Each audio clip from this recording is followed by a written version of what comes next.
The SmugtownBeacon.com proudly presents co-publisher Christopher J. Wilmot with his commentary on Rochester, New York's special mayoral election on March 29, 2011.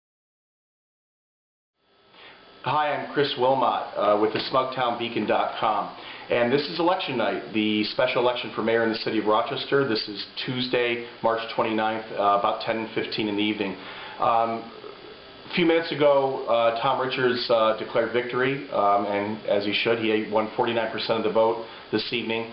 Former Mayor Bill Johnson, came in second, a decent second at 42%, and Alex White, the Green Party candidate, came in a distant third at 9%, which is not a surprise. The Green Party is not a powerful party in New York State or really any state in the country. If it were Germany, then Alex White would have done better. A few days ago, on Thursday of last week, we asked our readership to register 3 answers to some poll questions. The first one was, who do the readers support in terms of if they could vote, whether they live in the city or not, if they could vote for mayor? Secondly, we asked who do they predict would win? And third, what do they think about voter turnout? What would it be? So in both of the first 2 questions, Mayor Johnson, unlike the results tonight, did extremely well. He, amongst our readership, he polled 53% of support and 53% in terms of who they predicted would win.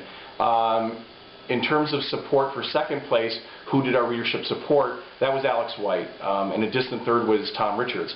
In terms of predictions about who would win, actually reversed between Alex White and Tom Richards. Tom Richards came in second about who our readership thought might win or would win at 25%, Alex White at 20%. When we come down to the issue of what our readership thought of voter turnout, it turns out that the majority of them were right, but it was a little on the low side. So 63% of our readership who responded to the poll thought that 16 to 35% of the registered voters in the city of Rochester would come out to vote this time. Actually, it was about 26% in terms of voter turnout. So we do have a new mayor tonight in the city of Rochester. His name is Tom Richards. Briefly, Tom Richards, former mayor of mine, excuse me, not a former mayor, a former neighbor of mine on Dorchester Road in the city. Mr. Richards was the managing partner of Nixon Peabody, in those days probably Nixon Hargrave. He also was the head of Rochester Gas and Electric, the large utility in this region, and recently was Corporation Counsel, the top lawyer for the city. As readers know who read our publication, there was a major controversy brewing in our publication and in other publications in town, but especially our publication, around the process with which Mr. Richards was able to run in a special election. In the charter, in the city charter, it stipulates that the city council shall appoint a mayor. It says shall, which means they should and they have to. And then there will be a regular election cycle with primaries possibly, and designations in May, primaries in September, and a general election in November. It is our belief at the Smugtown Beacon that Lovely Warren, the president of the city council, and others kind of rigged this process and tried to interpret the charter differently. The fact is that they did not appoint a mayor.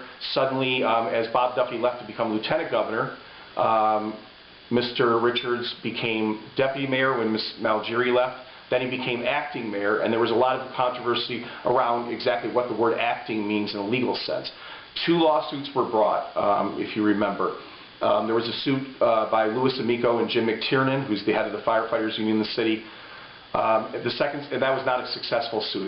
They lost in court. The second suit was brought by Democratic activists and candidate for public office several times, Harry Davis, who sued Carl Carbolata. And Judge Art seemed to be on the verge of ruling in favor of the plaintiffs, Mr. Davis, but then seemed to reverse course and merely advised the city council to get its act together and to adhere to the charter and maybe rewrite parts of the charter to make it more clear, crystal clear. So against the wishes of many, although many supported the special election, especially people like Mr. Morelli, Joe Morelli, who's not only an assemblyman as we know, but he's the chair of the Democratic Party. And he and David Gant and Lovely Warren and others orchestrated this special election. They got what they wanted. And tonight, again, Tuesday, March 29th, we have a new mayor, Mr. Tom Richards. To sum up, huge challenges await our new mayor and the city council.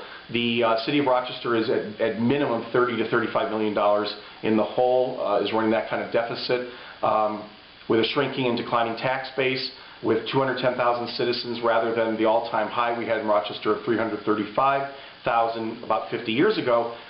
Big challenges await Mr. Richards and the City Council. So I guess that about wraps it up, and I want to thank you for those of you who took the poll, and thank the readers for your ongoing support, and we'll see you next time. Thank you.